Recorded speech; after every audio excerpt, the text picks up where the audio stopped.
तो कैसे हैं आप लोग। एक बार वापस से आपका स्वागत है मेरे चैनल में। और आज हम बात करेंगे राजस्थान ज्योग्राफी की बारे में। तो राजस्थान ज्योग्राफी की हमारी सीरीज चल रही है जिसके अंतर्गत हम राजस्थान ज्योग्राफी के टॉपिक्स पढ़ रहे हैं। आज का हमारा टॉपिक है राजस्थान के खनिज संसाधनों के बारे में।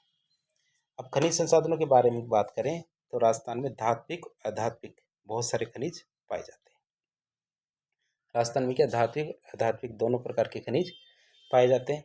अब खनिजों के दृष्टिकोण की बात करें तो हम इसके अंदर क्या क्या चीज़ें पढ़ेंगे। खनिजों के दृष्टिकोण, खनिज चट्टानें, खनिजों का वर्गीकरण, खनिजों का उत्पादन, राजस्थान में खनिजों की नीतियाँ हैं, राजस्थान में खनिज संसाधन है, इनके बारे में पढ़ाई करेंगे। तो सबसे पहले हम बात करेंगे राजस्थान के खनिज दृष्टिकोण की। किसकी? खनिज दृष्टिकोण की बात करें तो हम बात करते हैं खनिज दृष्टिकोण। तो खनिज दृष्टिकोण के अंदर हम पढ़ेंगे जैव खनिजों की विविधता, खनिजों का भंडारण, क्या क्या हमारे खनिजों की विविधता, खनिजों का भंडारण, खनिज उत्पादन, खनिजों से होने वाली आय। इन चार दृष्टिकोण के अंदर पढ़ के हम बात करेंगे राजस्थान के खनिजों की। सबसे पहले बात करते हैं खनिज विविधता की। क्या खनिज विविधता की बात करें तो सबसे पहला आता है हमारे राजस्थान में खनिजों की विविधता की दृष्टि से राजस्थान का पहला स्थान है। क्या राजस्थान में खनिजों की दृष्टि से देखें, विविधता की दृष्टि से तो राजस्थान का पूरे देश में पहला स्थान आता है। फिर बात करें तो राजस्थान में 81 प्रकार के खनिज पाए जाते हैं। कितने प्रकार के? 81 प्रकार के खनिज पाए जाते हैं। इसीलिए राजस्थान को क्या बोलते हैं? खनिजों का अजायब घर कहते हैं। लेकिन खनन की बात करें तो खनन तो केवल 58 प्रकार के खनिज ही किए जाते हैं। हमारे 81 प्रकार के खनिज राजस्थान में पाए जाते हैं, लेकिन 58 प्रकार के खनिज यहाँ से उत्खनन या फिर निकाले जाते हैं। अब 81 प्रकार के पाए जाते हैं, इसीलिए यहाँ राजस्थान को क्या बोलते हैं? खनिजों का अजायब घर कहते हैं। दूसरी बात करें खनिज भंडारण की तो भारत में खनिज भंडारण की दृष्टि से पहला स्थान हमारे झारखंड का आता है, जो हमारे कहाँ पड़ता है? छोटा नागपुर के पठार। और दूसरा स्थान हमारा कहाँ आता है? राजस्थान का। अरावली की बात करें तो राजस्थान में खनिज भंडार गृह अर्थात सबसे ज़्यादा खनिज भंडार हमारे अरावली पर्वतमाला में पाए जाते हैं। फिर बात करें खनिजों के उत्पादन की। किसकी? खनिजों के उत्पादन की बात करें तो खनिजों के उत्पादन की बात करते हैं तो खनिज उत्पादन की दृष्टि से राजस्थान का भारत में दूसरा स्थान है। राजस्थान की बात करें तो राजस्थान में कुल 58 प्रकार के खनिजों का उत्पादन होता है। कितने प्रकार के? 58 प्रकार के खनिजों का उत्पादन होता है। भारत की बात करें तो भारत में जितना भी खनिज उत्पादन होता है उसका 22% खनिज हमारे केवल राजस्थान से उत्पादन होता है। कहाँ से? राजस्थान से उत्पादन होता है। आगे बात करें राजस्थान में, जैसे मान लो खनिज उत्पादन 100% होता है। क्या राजस्थान में जैसे मान लो 100% खनिज उत्पादन होता है तो उसमें से धात्विक खनिज की बात करें तो 15% होता है। अधात्विक खनिज हमारे 25% होता है केवल राजस्थान से। और खनिजों की बात करें तो हमारे 60% उत्पादन राजस्थान से होता है। अब भारत की बात करें तो भारत में अधात्विक खनिजों की दृष्टि से राजस्थान का पहला स्थान, अर्थात 25% हमारे खनिज कौन से होते हैं? अधात्विक खनिज होते हैं। और आय की दृष्टि से देखें तो भारत में खनिज आय की दृष्टि से राजस्थान का पहला स्थान है। अर्थात खनिजों की दृष्टि से जो पैसा मिलता है तो राजस्थान का पहला स्थान है। क्यों? क्योंकि राजस्थान में कीमती अधात्विक खनिज मिलते हैं, जैसे हमारे पेट्रोलियम, प्राकृतिक गैस, कोयला, ग्रेनाइट, मार्बल। जो हमारे कीमती अधात्विक खनिज है तो राजस्थान का पहला स्थान है पूरे देश में। इसी वजह से आय की दृष्टि से राजस्थान पहले स्थान पे आता है। तो हमने पहला भाग देख लिया। अब बात करते हैं खनिज कौन कौन सी चट्टानों में पाए जाते हैं। खनिज क्या है? कौन कौन सी चट्टानों में पाए जाते हैं। तो हम बात करें तो 3 तरह की चट्टानें होती है राजस्थान के अंदर। एक तो हमारी अवसादी चट्टानें जिनको सेडिमेंट्री चट्टानें कहते हैं, दूसरी धारवाड़ चट्टानें, तीसरी हमारी क्या है? विंध्यन चट्टानें। जब हमने भारत की चट्टानें थी उसके अंदर भी पढ़ी थी। तो 3 तरह के चट्टानें। पहले हमारी अवसादी चट्टानें। अवसादी चट्टानें तो आप समझते हैं कि जैसे जो हमारे आग्नेय चट्टानें होती हैं उनके टूटने से, बिखरने से और किसी दूसरी जगह जाके जम जाने से किसका निर्माण होता है? अवसादी चट्टानों का। अवसादी चट्टानों की बात करें तो इसमें क्या है? जीवाश्म के अंश पाए जाते हैं, अर्थात इसमें जीवाश्म पाए जाते हैं। अवसादी चट्टानों की बात करते हैं हमारे पश्चिम राजस्थान में पाई जाती है। अवसादी चट्टानों में जीवाश्म पाए जाते हैं, इस वजह से यहाँ पे धात्विक और अधात्विक दोनों प्रकार के खनिज पाए जाते हैं। धात्विक क्या? हमारे यहाँ पे ऊर्जा खनिज, अधात्विक खनिज ज़्यादा पाए जाते हैं, जैसे हमारे पेट्रोलियम है, प्राकृतिक गैस, कोयला। तो ये जीवाश्मी ईंधन है, जीवाश्म के जमा होने से इन ईंधनों का निर्माण होता है। जैसे हमारी राजस्थान का मैप देखें तो राजस्थान के मैप में जो हमारे अवसादी चट्टानें यहाँ पे आध्यात्मिक या फिर हमारे जो ऊर्जा खनिज है जैसे हमारे कोयला, पेट्रोलियम, प्राकृतिक गैस, ये सब पाए जाते हैं। फिर बीच में हमारे क्या अरावली क्षेत्र आता है। कौन सा अरावली क्षेत्र? यहाँ पे क्या धारवाड़ चट्टानें पाई जाती है। और धारवाड़ चट्टानों में क्या खनिज पदार्थ बहुत ज़्यादा है, इसलिए यहाँ पे आमदनी भी बहुत ज़्यादा होती है। जैसे बात करें तो यहाँ तांबा, लोहा एक्स, सीसा एक्स, चांदी, ये सारे जो हमारी धात्विक खनिज है ये बहुत ज़्यादा पाए जाते हैं। फिर आता हमारे विंध्यन क्रम की चट्टानें, जैसे हमारे कोटा स्टोन है, सैंड स्टोन, लाल पत्थर, चूना पत्थर, ये सारे पत्थर क्या है यहाँ पे बहुत ज़्यादा पाए जाते हैं। तो हमारे तीनों प्रकार की चट्टानें हमने देख ली, धारवाड़ चट्टानें, विंध्यन क्रम की चट्टानें और हमारी अरावली की अवसादी, और अरावली क्या अवसादी चट्टानें, तीनों चट्टानों के बारे में देख लिया। अब टेक्स्ट में इस चीज़ को देख लेते हैं। अब आती है हमारी कौन सी धारवाड़ चट्टानें। धारवाड़ चट्टानों की बात करते हैं, आग्नेय चट्टानें होती है और ये हमारे कहाँ पाई जाती है? अरावली क्षेत्र में पाई जाती है। धारवाड़ चट्टानों की बात करें तो धारवाड़ चट्टानों में धात्विक खनिज बहुत ज़्यादा पाए जाते हैं। क्या पाए जाते हैं? धात्विक खनिज बहुत ज़्यादा पाए जाते हैं। जैसे हमारे तांबा, लोहा, सीसा, जस्ता, चांदी, ये हमारे धात्विक खनिज होते हैं जो हमारे धारवाड़ की चट्टानों में बहुत ज़्यादा पाए जाते हैं। इन चट्टानों की बात करें तो ये चट्टानें कैसी होती है? कीमती होती है। चट्टानें बहुत ज़्यादा कीमती चट्टानें। फिर आती है हमारी विंध्यन चट्टानें। विंध्यन चट्टानों की बात करें तो विंध्यन चट्टानें राजस्थान के हाड़ौती क्षेत्र में पाई जाती है। राजस्थान का जो हाड़ौती क्षेत्र है तो उस क्षेत्र में हमारी विंध्यन चट्टानें पाई जाती है और विंध्यन चट्टानों में खनिज पत्थर सबसे ज़्यादा पाए जाते हैं। जैसे कि हमारे बलुआ पत्थर है, चूना पत्थर है, कोटा स्टोन है, तो ये हमारे पत्थर है जो हमारे विंध्यन चट्टानों में बहुत ज़्यादा पाए जाते हैं। और हमारे लाल पत्थर है। अभी लाल पत्थर की बात तो आपने देखी होगी, इसे हमारे धौलपुर का पत्थर भी कहते हैं। जो लाल किला है, आगरे का किला है, बहुत सारे किले हैं तो उनमें लाल पत्थर का प्रयोग किया गया है जो हमारे धौलपुर से गया है। अब हम बात करेंगे खनिजों के वर्गीकरण की। राजस्थान में जो खनिज पाए जाते हैं तो उनको कैसे कैसे बांटा जाता है। वर्गीकरण की बात करें तो खनिजों को दो वर्गों में बांटा जाता है। एक तो हमारे धात्विक खनिज, दूसरा होता है हमारे अधात्विक खनिज। तो खनिजों का वर्गीकरण धात्विक और अधात्विक दो रूपों में किया जाता है। सबसे पहले हमारा धात्विक खनिज आता है। धात्विक खनिज की बात करें तो इसको दो भागों में लौह धातु और अलोह धातु इसमें बांटा जाता है। लौह धातु में कौन कौन सी धातु आती है? कोबाल्ट, क्रोमाइट, लोहा, मैंगनीज, निकल, टंगस्टन, टाइटेनियम।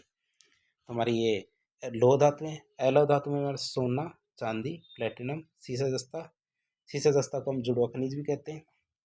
टिन, तांबा, बॉक्साइट, एल्यूमिनियम, मैग्नीशियम, पारा, मरकरी, तो हमारे एलो धातु है। अब आता है हमारा आता है हमारे कौन सा अधात्विक खनिज। अधात्विक खनिजों में किन किन को शामिल करते हैं हम? अभ्रक को, जिप्सम, क्ले अर्थात मिट्टी, हमारे पत्थर है, ऊर्जा खनिज जैसे हमारे कोयला, पेट्रोलियम, प्राकृतिक गैस, इनको शामिल करते हैं। तो हमने ये चीज़ देख लिया हमारे जो खनिज है उनको कैसे कैसे बांटते हैं। अब टेक्स्ट में इसको देख ले। तो धात्विक खनिज है उसको दो भागों में बांटा है, लौह धात्विक खनिज, अलोह धात्विक खनिज।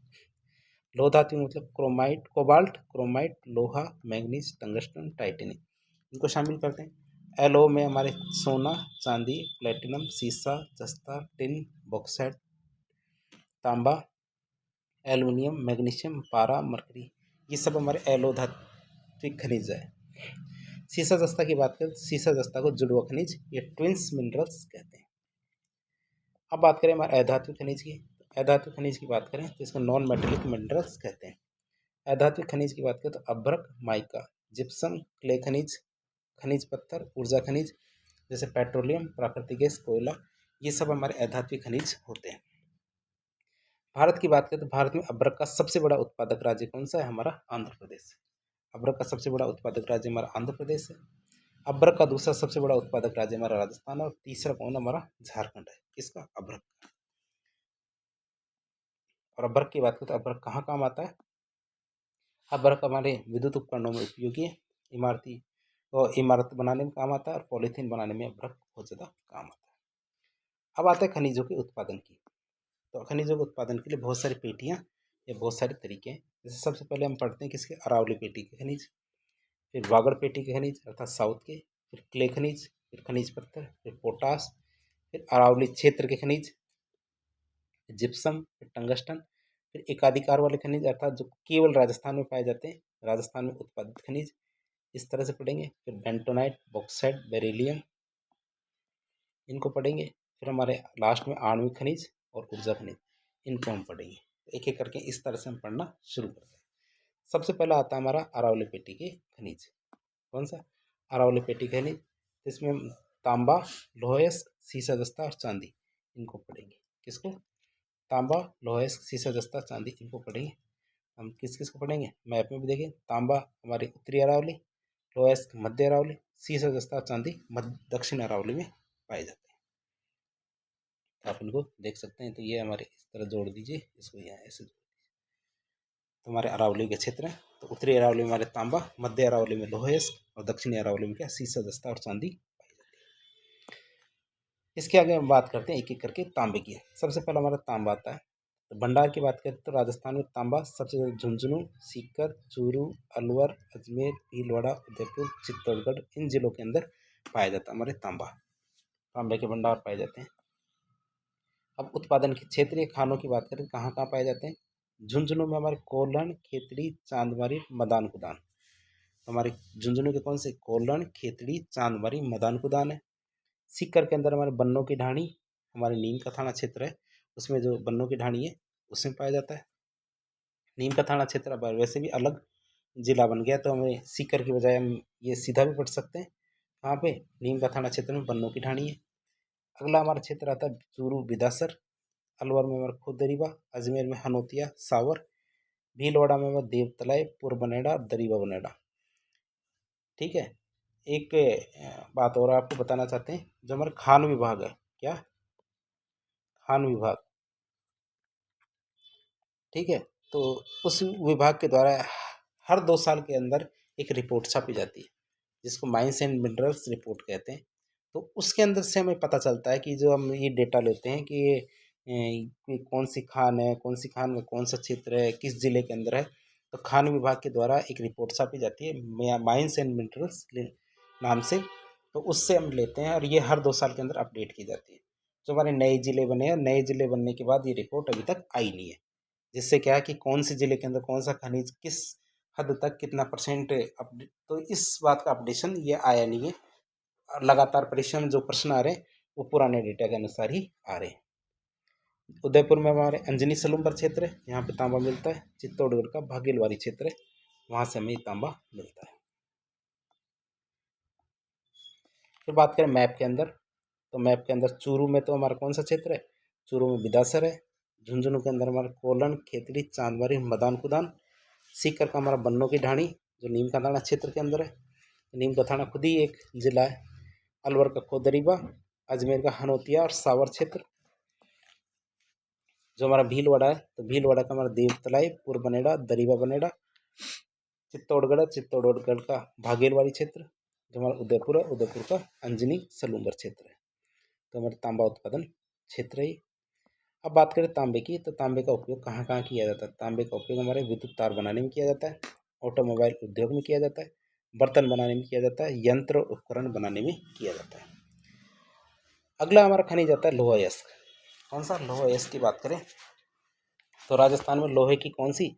मैग्नेटाइट और हेमेटाइट नाम की किस्म पाई जाती है। कौन सी? मैग्नेटाइट और हेमेटाइट किस्म पाई जाती है, जिसका भंडारण कहाँ? जयपुर, दौसा, सीकर, झुंझुनू, उदयपुर, भीलवाड़ा इन क्षेत्रों में पाया जाता है।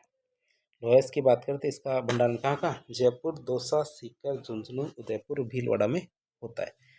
अब मैप में इन चीज़ों को देखें हम, तो कहाँ कहाँ है हमारे? जैसे हमारी ये तो झुंझुनू है, तो झुंझुनू में खेतड़ी सिंगाना, सीकर में हमारा डाबला, जयपुर में मोरिजा बनेला, दौसा के अंदर नीमला रायसेला, भीलवाड़ा में तिरंगा क्षेत्र है।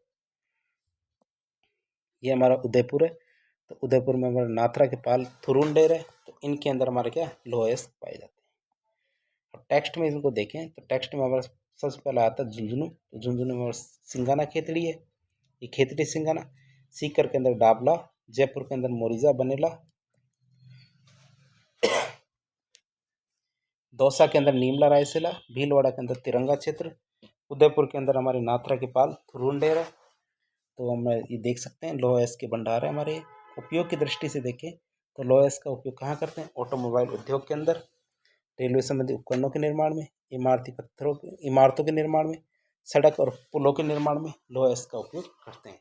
अर्थात जो सरिये बनते हैं तो सरिये बनाने में ये काम आते हैं। आगे आता है हमारा कौन सा? सीसा जस्ता और चांदी उद्योग। सीसे जस्ता चांदी के भंडार की बात करें तो राजस्थान में सीसा जस्ता चांदी के भंडारण भीलवाड़ा, राजसमंद, उदयपुर, सवाई माधोपुर में चौथ का बरवाड़ा है। अलवर में हमारा गुड़ा, किरसोरी दासपुरा है। तो यहाँ पे सीसा जस्ता भंडार पाए जाते हैं। फिर बात करें सीसा जस्ता और चांदी के भंडारों की उत्पादन की, तो भीलवाड़ा में हमारा रामपुर आगुचा, गुलाबपुर आगुचा है। राजसमंद में राजपुरा दरीबा, सिंधेश्वर खुद और सिंधेश्वर कला है। उदयपुर में हमारे जावर महल है, जो अब क्या है वर्तमान में सलूम्बर नाम का जिला है, उसमें आती है। सीसा जस्ता और चांदी की सबसे पुरानी खाद जावर माला है, वर्तमान में कहाँ है, सलूम्बर में। तो सीसा जस्ता का मुख्य अयस्क क्या है, गैलेना है, जहाँ से हम क्या है सीसा जस्ता निकाला जाता है और चांदी भी साथ में मिलती है। अब सीसा जस्ता के उपयोग की बात करते हैं तो ऐसा कोई भी व्यक्ति नहीं है जिसको शीशे का उपयोग ना पता हो, क्योंकि सबको पता है कि शीशे के घर नहीं बनाए जाते। तो बात करें बुलेट्स या कारतूस के निर्माण की, तो बुलेट्स का निर्माण शीशे से किया जाता है। शुष्क सेल का निर्माण शीशे से किया जाता है। रंग भी हमारे शीशे से बनाया जाता है, इसी वजह से रंग चमकता है। तो हमारे सीसा जस्ता अयस्क की बात करें तो हमारे ये राजसमंद के अंदर तो राजपुरा दरीबा, सिंधेश्वर खुद और सिंधेश्वर कला में निकलता है। उदयपुर में हमारे जवाहरमल की खान, जिस वर्तमान सलूम्बर में आता है, तो वहाँ पे निकलता है उदयपुर में। उदयपुर में तो है ही नहीं, अब सलूम्बर अलग जिला बन गया है। भीलवाड़ा में रामपुर आगुचा और गुलाबपुर आगुचा, ये दो क्षेत्र है, यहाँ से मेरा सीसा जस्ता और चांदी निकलता है।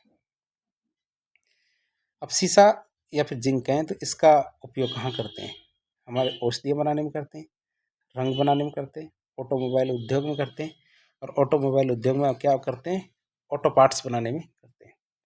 फिर आती चांदी, चांदी का उपयोग हमारे आभूषण बनाने में करते हैं, पदक के सिक्के बनाने में करते हैं, विद्युत उपकरणों के निर्माण में करते हैं, औषधियों के निर्माण में करते हैं। तो हमने ये अरावली क्षेत्र के जो भी खनिज थे वो पढ़ लिए। अब आते हैं हमारे वागड़ पेटी के खनिज, अर्थात साउथ के है हमारे क्षेत्र, डूंगरपुर, बांसवाड़ा, प्रतापगढ़ वाले क्षेत्र। वहाँ कौन कौन से खनिज पाए जाते हैं, जैसे कि हमारा सोना, हीरा, मैंगनीज, फ्लोराइट या फ्लोरस्पार, ये हमारे वागड़ पेटी के खनिज है। तो इनके मैप में देख लेते हैं।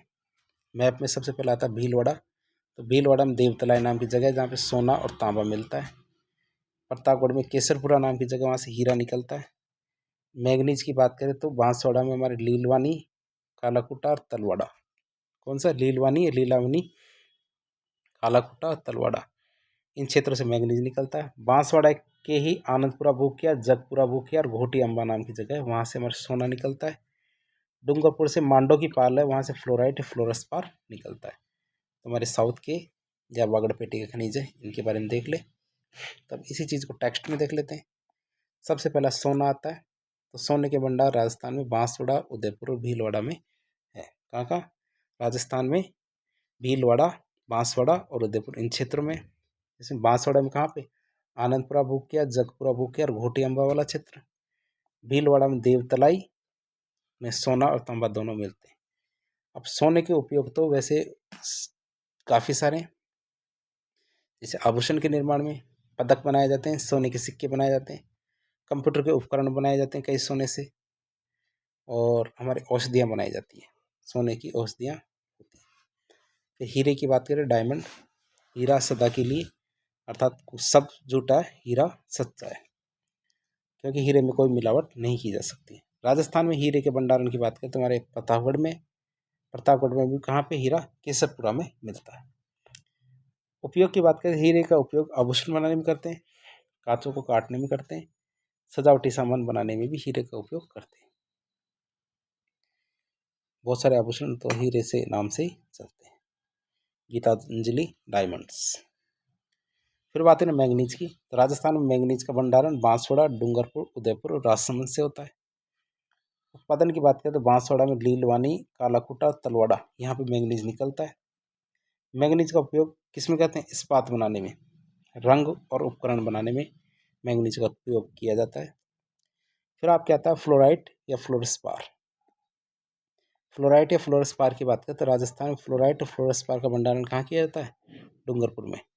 और इसके उत्पादन की बात करें तो मांडो की पाल, डूंगरपुर में इसका उत्पादन होता है। फिर आती है हमारे, हमने वागड़ पेटी के खनिज, अरावली के खनिज पढ़ लिए हैं। अब आता हमारा क्ले खनिज, क्ले अर्थात मिट्टी। मिट्टी की बात करें तो एक क्ले होती है हमारे बॉल क्ले, जिसे बीकानेर क्ले भी कहते हैं, ये हमारे बीकानेर में पाई जाती है। एक आती है फायर क्ले, ये हमारे बीकानेर में पाई जाती है। फिर आती है एक चाइना क्ले, जिसको चीनी मिट्टी भी कहते हैं। बर्तन तो आपने काफ़ी देखे, तो बीकानेर और सीकर में ये काफ़ी ज़्यादा मिलती है। फिर आते हैं ब्लीचिंग क्ले अर्थात मुल्तानी मिट्टी, जिसको फुलर्स अर्थ भी कहते हैं। ये मुल्तानी मिट्टी तो हमारे बाड़मेर और बीकानेर में काफ़ी ज़्यादा पाई जाती है। अब ब्लीचिंग क्ले, मुल्तानी मिट्टी, इनके उपयोग तो आप घर में करते होंगे। किस रूप में? सौंदर्य प्रसाधन में। कई बार इससे साबुन भी बनते हैं, नमकीन भी बनती है। जैसे आप बीकानेरी भुजिया खाते हैं तो बीकानेरी भुजिया में अलग ही स्वाद आता है, जिसका कारण ये उसमें मुल्तानी मिट्टी मिलाई जाती है। बेसन के साथ तो आपको नमकीन नमकीन जैसा स्वाद आता है, तो नमकीन अपने आप ही बन जाती है वो मिट्टी मिलती है।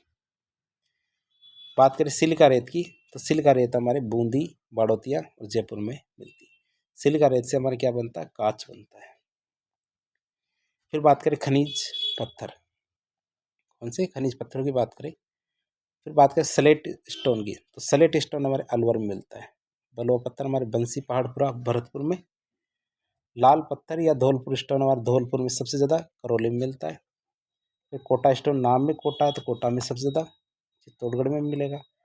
मार्बल की बात करें तो राजसमंद में। इमारती पत्थर हमारे जोधपुर में। ग्रेनाइट हमारे जालोर में सबसे ज़्यादा, बाड़मेर, सिरोही, अजमेर, इनके अंदर पाया जाता है। हमारे खनिज पत्थर की बात करें तो खनिज पत्थर का उपयोग कहाँ कहाँ किया जाता है? इमारतें बनाने में, मूर्तियाँ बनाने में, सड़क बनाने में, फर्श बनाने में, जैसे हमारे संगमरमर, ग्रेनाइट और कोटा स्टोन, इनकी फर्शें बनती है। तब इन चीज़ों का मैप में देख लेते हैं। मैप की बात करते हैं, इमारती पत्थर कहाँ कहाँ पाए जाते हैं? हमारे बाड़मेर, जालोर, सिरोही, अजमेर, इनके अंदर हमारे इमारती पत्थर होते हैं। और हमारे जोधपुर में भी इमारती पत्थर है। राजसमंद की बात करें तो मार्बल या मार्बल या संगमरमर है। कोटा स्टोन की बात करते हैं हमारे चित्तौड़गढ़ में। करौली में हमारे लाल पत्थर या धौलपुर के पत्थर है, करौली और धौलपुर में। बलुआ पत्थर हमारे बंसीपुरा पहाड़ में, भरतपुर के। अलवर में हमारे स्लेट स्टोन है। स्लेट स्टोन अर्थात जो बत्ती होती है, बच्चे जिससे स्लेट पे लिखते हैं वो। मार्बल की बात करें तो राजस्थान में कौन कौन से एरिया में कौन कौन सा मार्बल पाया जाता है? तो सफ़ेद मार्बल की बात करें तो हमारे मकराना क्षेत्र है, डीडवाना कुचामन में। पहले नागौर में आता था, अब डीडवाना कुचामन में आता है। काला मार्बल जो भैंसलाना है, तो भैंसलाना अब जयपुर ग्रामीण में आता है, पहले जयपुर में आता था। पीला मार्बल पीथला जैसलमेर में।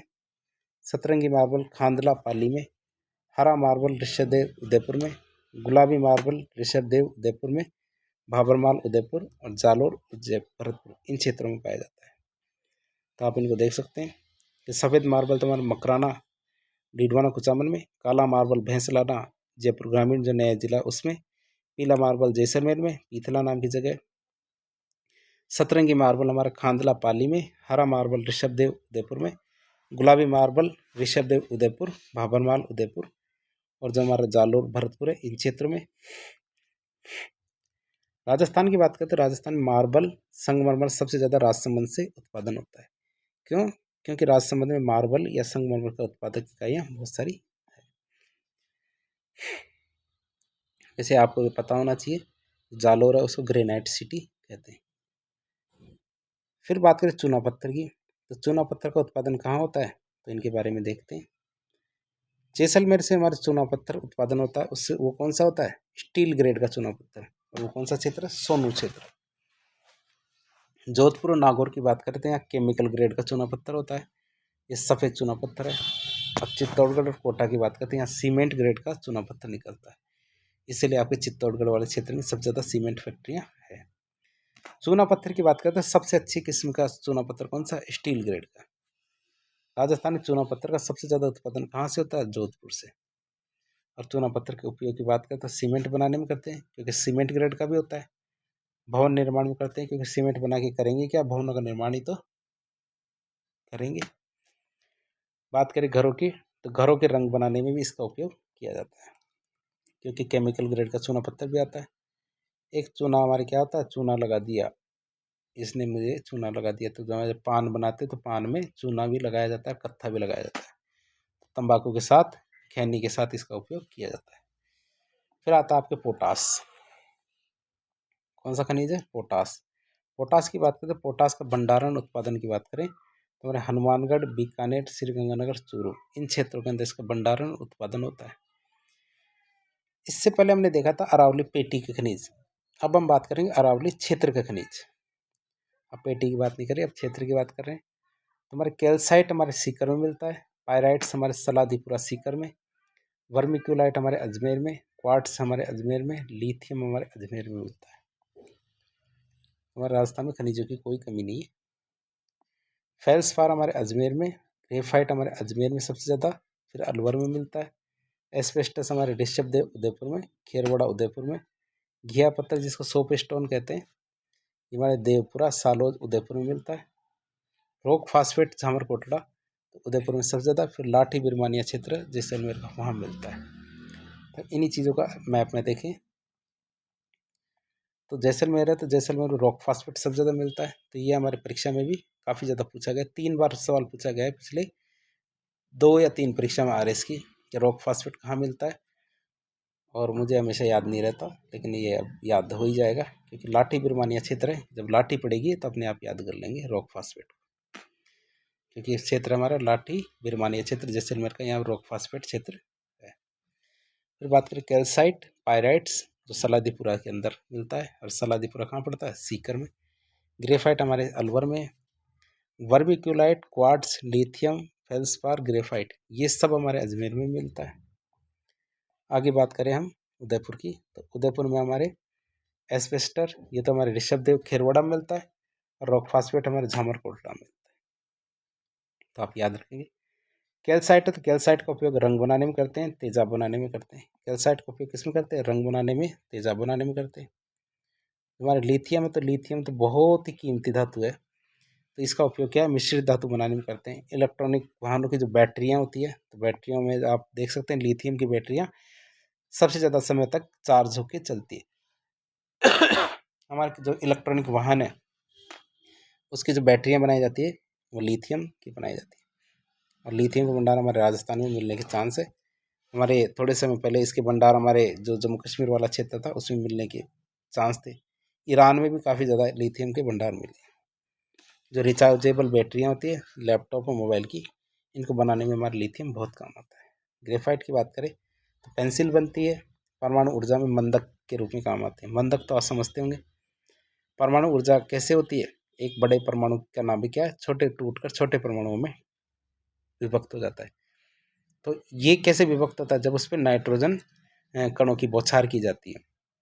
तो कई बार क्या होता है नाइट्रोजन कणों जो बौछार कर रहे हैं हम उसको कंट्रोल नहीं कर पाते, तो उनके कणों को कंट्रोल करने के लिए हम किसका उपयोग करते हैं? ग्रेफाइट की छड़ों का। फिर बात करें एस्बेस्टस के उपयोग इमारतें बनाने में, टाइल्स बनाने में, जैसे सिरेमिक टाइल्स आती है उसमें, सीमेंट की चादरें बनाने में, तापरोधी उपकरण बनाने में, फॉल्स सीलिंग बनाने में क्या किसका उपयोग करते हैं? एस्बेस्टस का। फिर आता है हमारे जिप्सम। जिप्सम की बात करें तो जिप्सम का भंडारण उत्पादन की बात करें तो नागौर में हमारे गोठ मांगलोद और भदवासी क्षेत्र है, श्रीगंगानगर क्षेत्र है, बीकानेर में हमारे जामसर लूनकरण वाला क्षेत्र है, जैसलमेर का पोखरण, चांदन और मोहनगढ़ है, तो ये वाले क्षेत्र है। बाड़मेर का हमारा कवास और उत्तर तलाई वाले क्षेत्र है। तो यहाँ पे हमें जिप्सम पाया जाता है। जिप्सम की कोई कमी नहीं है, भारत के अंदर जिप्सम खूब है। क्यों? क्योंकि जिप्सम का उपयोग किस में करोगे आप? हमारे जो वो क्षेत्र होता है ना जिसमें पानी के ऊपर जो लवण क्षेत्र लवण फैल जाता है, तो मैं भूल रहा हूँ अभी तो, लेकिन उसमें अब जिप्सम का उपयोग किया जाता है। लवणीयता की समस्या को दूर करने के लिए मिट्टी की क्या करते हैं? जिप्सम का उपयोग करते हैं।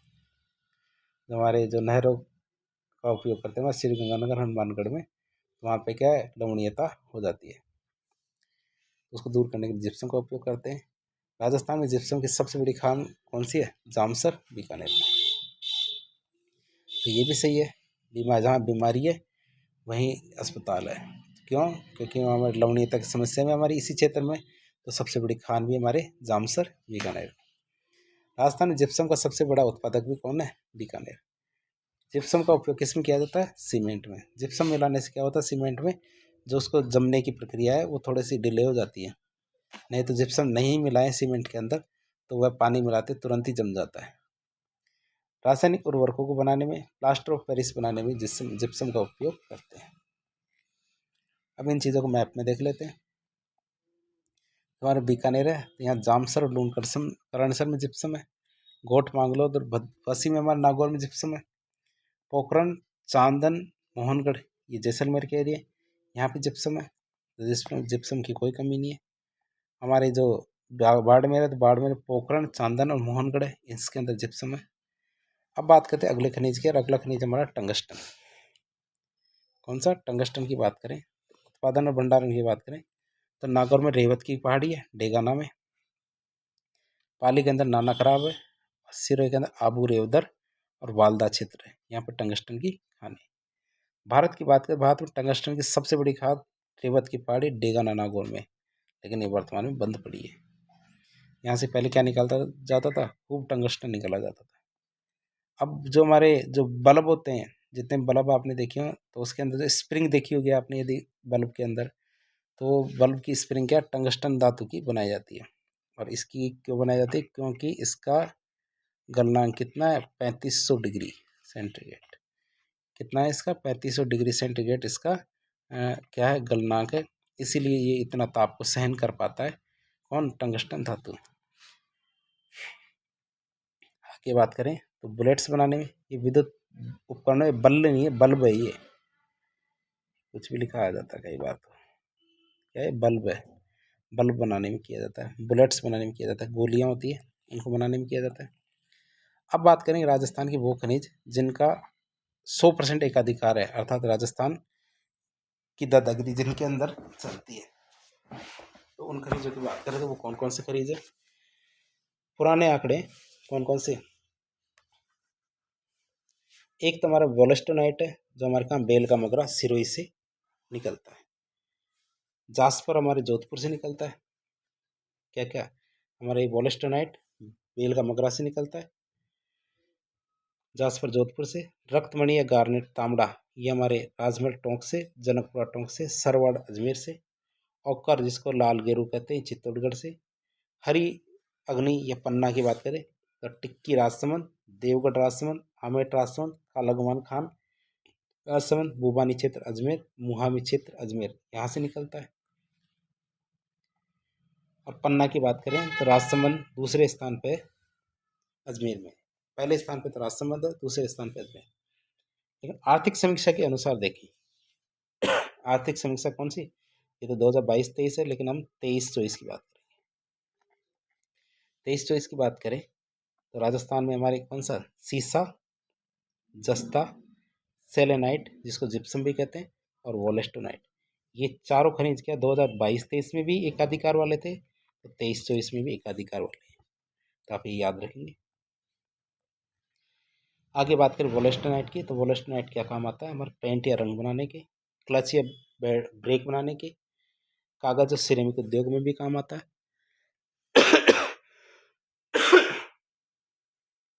बेंटोनाइट है, बेंटोनाइट का उत्पादन हमारे बाड़मेर में सबसे ज़्यादा किया जाता है, बीकानेर में किया जाता है।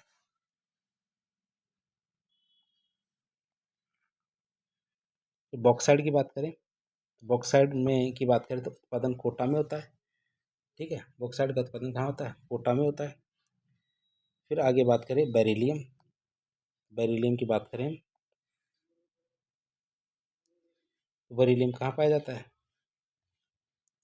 हमारे गुजरवाड़ा जयपुर में, बांदर सिंदरी अजमेर में, शिकारवाड़ी उदयपुर में। जो हमारी सेंट्रल यूनिवर्सिटी है, भारत की एकमात्र सेंट्रल यूनिवर्सिटी कहाँ पे?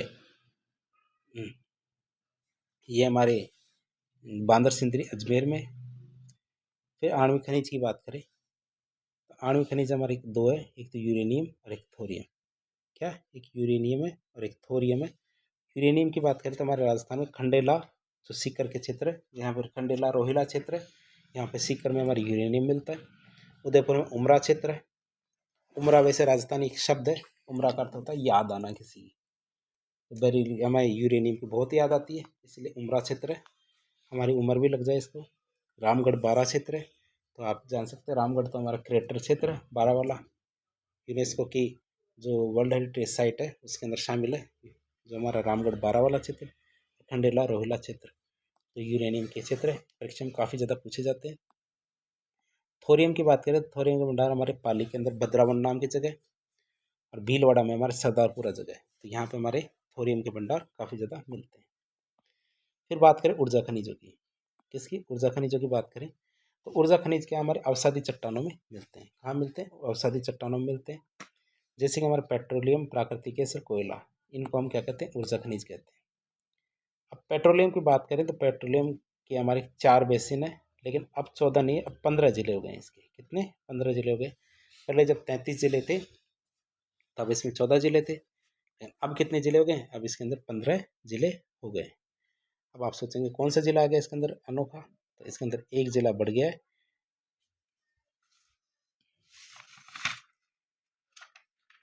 एक मिनट।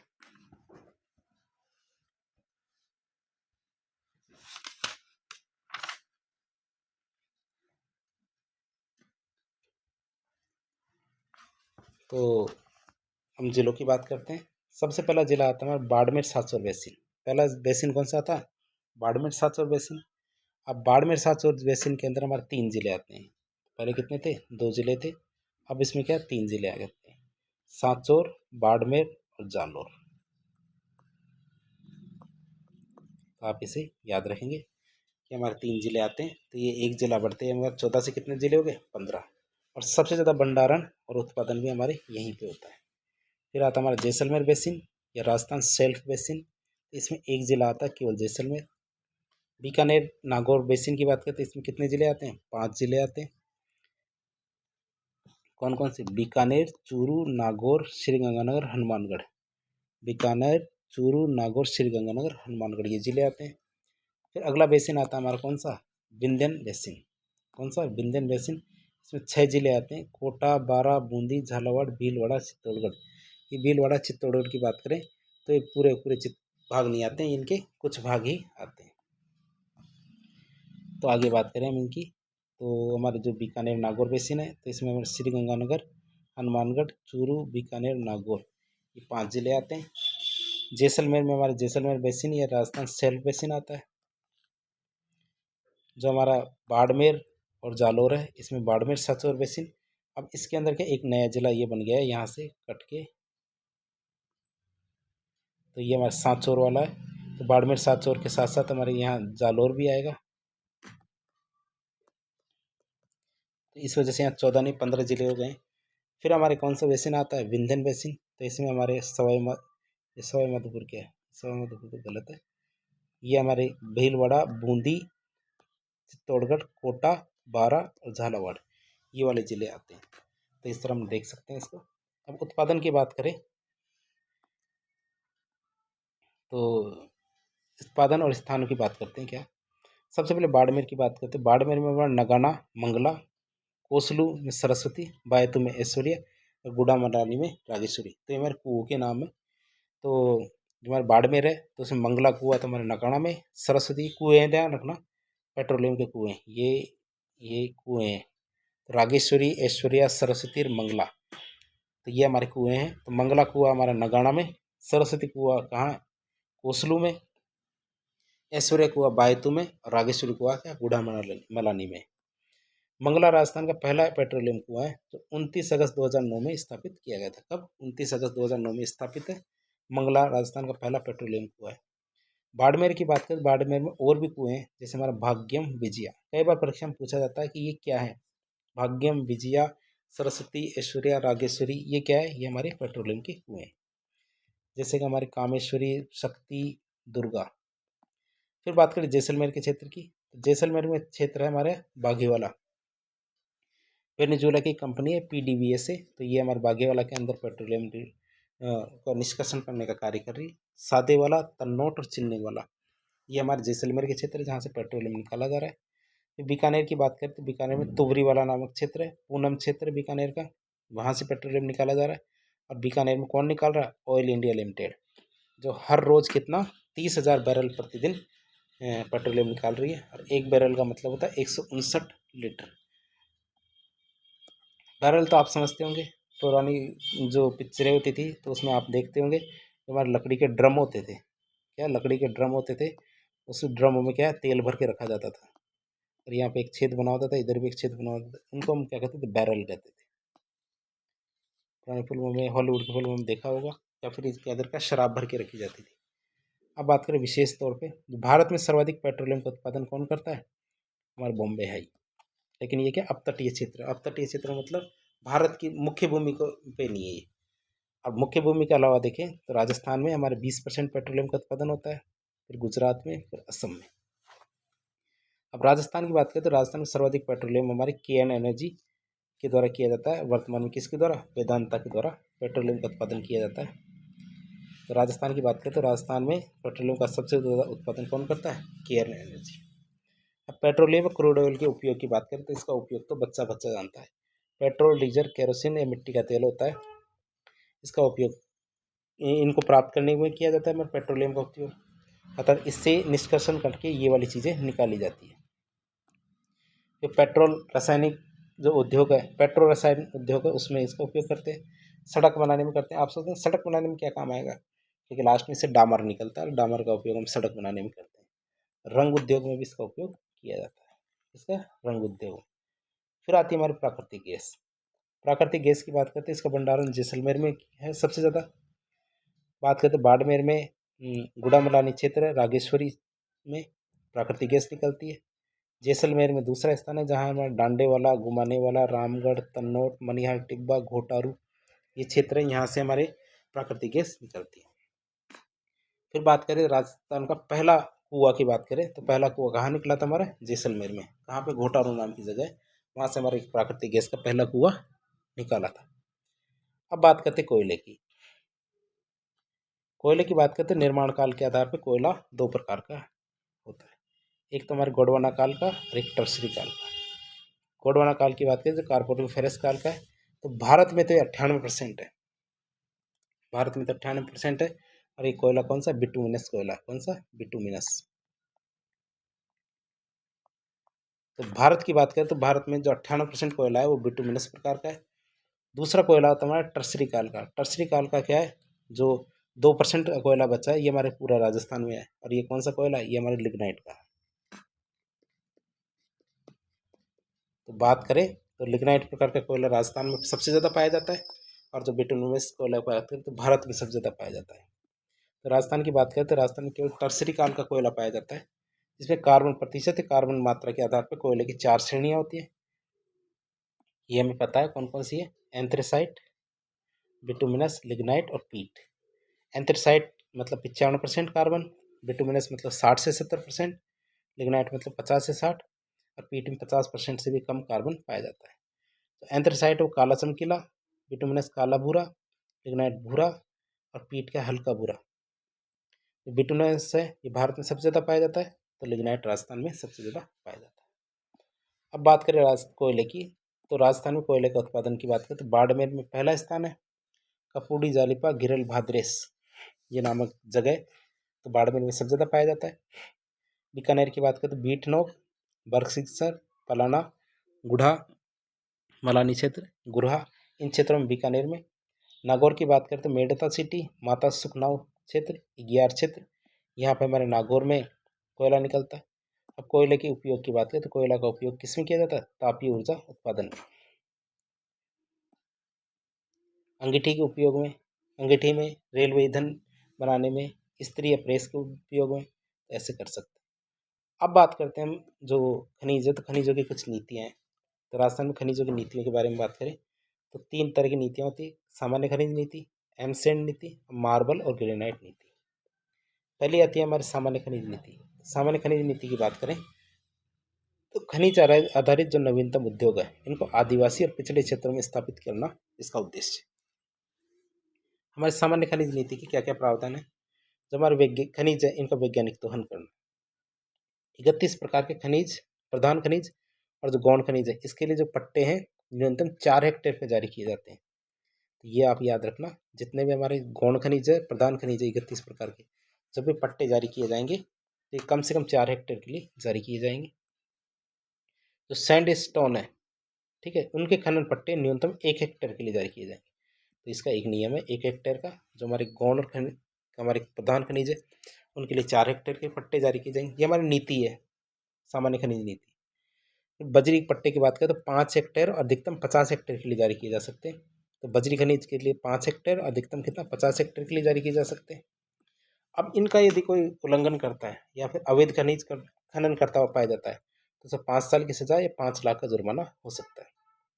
अब खनिजों का जो आवंटन है किस प्रकार किया जाएगा, ये एक लॉटरी के माध्यम से किया जाएगा और जिसके लिए क्या एक लॉक इन पीरियड रखा जाएगा 1 साल, अर्थात यदि आपका पट्टा निकलता है तो आपको 1 साल के लिए पट्टा दिया जाएगा। खनिजों की लाइसेंस की बात करें तो 15 साल से बढ़ाकर इसको 30 साल कर दिया गया है। यदि आपको लाइसेंस लिया आपने 15 साल का तो वो 30 साल तक मान्य रहेगा। जो वैध खनन की बात करें तो उसमें विवाद हो जाता है तो उसके लिए सेटलमेंट कमेटी गठन की जाएगी जो उन विवादों को सुलझाएगी। नवीनतम खनिज नीति में मिनरल्स डायरेक्टरी का प्रावधान रखा गया है, अर्थात कौन सा खनिज कहाँ पाया जाएगा इसके लिए मिनरल्स डायरेक्टरी बनाई गई जिसमें खनिजों के भंडारण उत्पादन को दर्शाया जाएगा। राज्य की जो जीडीपी में खनिजों के योगदान को बढ़ाने का प्रयास किया जाएगा, खनिजों से जो आय होती है वो बढ़े।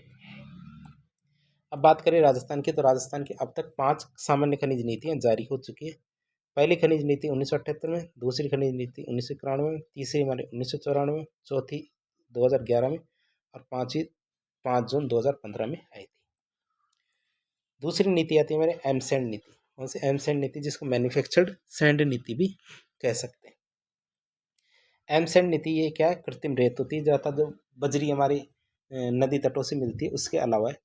इसका निर्माण कैसे करते हैं, जो हमारे खनिज होते हैं पत्थर होते हैं उनको पीसा जाता है और उनसे हमारी रेत बनाई जाती है। तो ISI कोड मानक 383/2016 के दौरान निर्धारित होती है, अर्थात उसकी साइज क्या होगी। एम सैंड को नॉर्मली क्या है ग्रेनाइट पत्थर से प्राप्त करते हैं। एम सैंड का उपयोग है सरकारी भवनों के निर्माण में 25% अनिवार्य कर दिया गया है कि यदि सरकारी भवनों का निर्माण होगा तो उसमें 25% एम सैंड का उपयोग किया जाएगा, जिसे धीरे धीरे क्या बढ़ा के 50% भी किया जा सकता है। राजस्थान की बात करें अब तक एम सैंड नीति जारी हो चुकी है। तो पहली एम सैंड नीति का 25 जनवरी 2021 को जारी की गई थी। अब इसका उद्देश्य क्या है एमसेंड नीति का, तो खदानों में जो उत्पन्न अपशिष्ट है इसकी समस्या का समाधान करना, खदानों से निकलने वाले अपशिष्ट का उचित उपयोग करना, नदियों में जो बजरी है इसकी निर्भरता को कम करना, अर्थात नदियों से जो बजरी निकलती है उस पर निर्भरता होती है इसको कम करना, बजरी का सस्ता और सुगम विकल्प उपलब्ध कराना, जो खनिज आधारित उद्योग है स्थानीय स्तर पर रोजगार है उसको बढ़ाना, पर्यावरण को संरक्षित करना, पारिस्थितिकी तंत्र में सुधार करना। तो ये हमारे एमसेंड नीति के उद्देश्य। फिर बात करें मार्बल या ग्रेनाइट नीति। मार्बल या ग्रेनाइट नीति की बात करें तो राजस्थान में अब तक एक मार्बल और ग्रेनाइट नीति जारी हो चुकी है। बात करें इस नीति की तो राजस्थान की पहली मार्बल और ग्रेनाइट नीति हमारे 2002 में जारी की गई थी। विजन की बात करें तो विजन 2020 तो खनिज क्षेत्र में 15 अगस्त 1999 को जारी हुई थी ये विजन। मार्बल ग्रेनाइट नीति की बात करें तो इसके प्रावधान क्या थे, खनिजों का वैज्ञानिक और सतत पोषणीय दोहन करना, खनन क्षेत्र में आधारभूत सुविधाएं उपलब्ध कराना, जीडीपी में हमारे खनिज के योगदान को बढ़ाना। तो हमारी कुछ नीतियां थी। अब हमारे कुछ संस्थान है जो हमारे इस क्षेत्र में काम करते हैं। राजस्थान में खनिज संस्थानों की कौन कौन से संस्थान है, RSML अर्थात राजस्थान राज्य खान एवं खनिज limited, Hindustan zinc limited, Hindustan copper limited, जो हमारे HPCL पेट्रोलियम रिफाइनरी है ये काम कर रही है। सबसे पहला आता है हमारा RSML अर्थात Rajasthan state mines and minerals limited, ये हमारे राजस्थान के अंदर कार्य करता है। इसकी स्थापना 1974 में हुई थी। इसका मुख्यालय क्या है, उदयपुर में। फिर बात करें दूसरा तो दूसरा हिंदुस्तान जिंक लिमिटेड है, स्थापना 1966 में हुई थी, देवारी उदयपुर में। और जिंक स्मेल्टर प्लांट है तो ये जिंक हिंदुस्तान जिंक लिमिटेड ने बनाया है। इसकी स्थापना 2005 में चंदेरिया चित्तौड़गढ़ में कर दी गई थी, तो आप याद रखेंगे। तीसरा आता है हमारा हिंदुस्तान कॉपर लिमिटेड, 1967 में इसकी स्थापना हुई थी, कहाँ, खेतड़ी में, राजस्थान का झुंझुनू जिला है वहाँ पे। फिर आप बात करें हिंदुस्तान कॉपर लिमिटेड की, जिसकी कुछ परियोजनाएं जैसे खेतड़ी कॉपर प्रोजेक्ट झुंझुनू में, चांदमारी कॉपर प्रोजेक्ट झुंझुनू में, खोदरीबा कॉपर प्रोजेक्ट हमारे अलवर में। अगली हमारी एक रिफाइनरी है HPCL petroleum refinery. HPCL Hindustan petroleum corporation limited की बात करें तो ये इसने रिफाइनरी बनाई है पचपदरा बाड़मेर में। ये वर्तमान में कहाँ आता है, बालोतरा में आती है। ये रिफाइनरी कहाँ आती है, बालोतरा में। पहले कहाँ आती थी, ये बाड़मेर में आती थी। बात करें बजट की तो इसके लिए 43,159 करोड़ रुपए का बजट आवंटित किया गया, जिसमें HPCL 74%, तो राजस्थान सरकार 26% बजट का योगदान देगी। इसकी क्षमता है 9 MMTPA, अर्थात million metric ton per annum. 9 million metric ton हर साल ये पेट्रोलियम का उत्पादन करेगी। अब बात करते हैं, यह राजस्थान की पहली पेट्रोलियम रिफाइनरी है, वहीं भारत की 26वीं पेट्रोलियम रिफाइनरी है। बात करें इसकी तो इससे जो पेट्रोलियम का निर्माण होगा वो BS6 का होगा, तो भारत स्टेज 6 का पेट्रोलियम बनेगा। रिफाइनरी के साथ साथ पेट्रोकेमिकल कॉम्प्लेक्स की स्थापना भी की जाएगी। तो इस तरह आज के लेक्चर में हमने राजस्थान के सभी खनिजों के बारे में देखा, कौन सा खनिज कहाँ पाया जाता है, किस खनिज की क्या उपयोगिता है, इसके बारे में जानने का प्रयास किया। तो इस प्रकार के इन्फॉर्मेटिव वीडियोस देखने के लिए हमारे चैनल से जुड़े। वीडियो यदि पसंद आता है तो वीडियो को लाइक करें, चैनल को सब्सक्राइब करें, अपने दोस्तों के साथ शेयर करें, ताकि जो हमारी मुहिम है इसको आगे बढ़ाया जा सके। यदि आपके कोई सुझाव हो तो कमेंट बॉक्स के माध्यम से हमें बताएं। धन्यवाद।